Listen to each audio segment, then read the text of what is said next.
When reporting and writing fire stories, there are a few things to keep in mind. Be sure to identify yourself. Unless you're carrying a huge video camera with your news organization's logo right on the side, make sure your press credentials are right in plain sight. Find the command post. That's where you'll find the fire battalion chief coordinating the operation. Then introduce yourself to command. They'll either be able to assist you or refer you to someone else. Get as close as you can while maintaining your safety.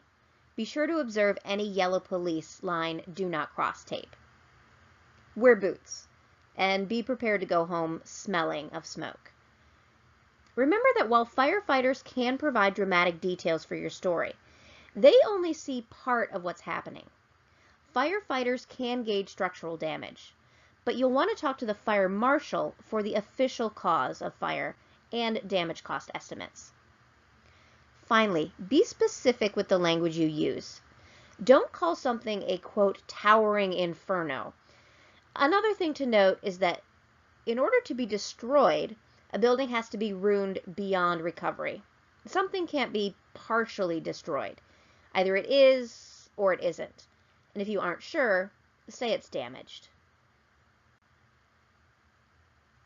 When covering fires, follow this formula to help organize your story.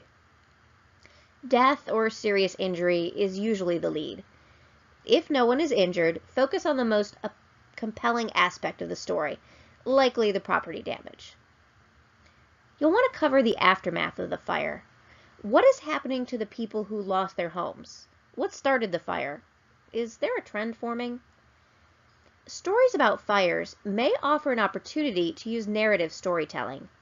They unfold best chronologically, or in the martini glass style that begins with the inverted pyramid lead and then moves on to a chronological telling.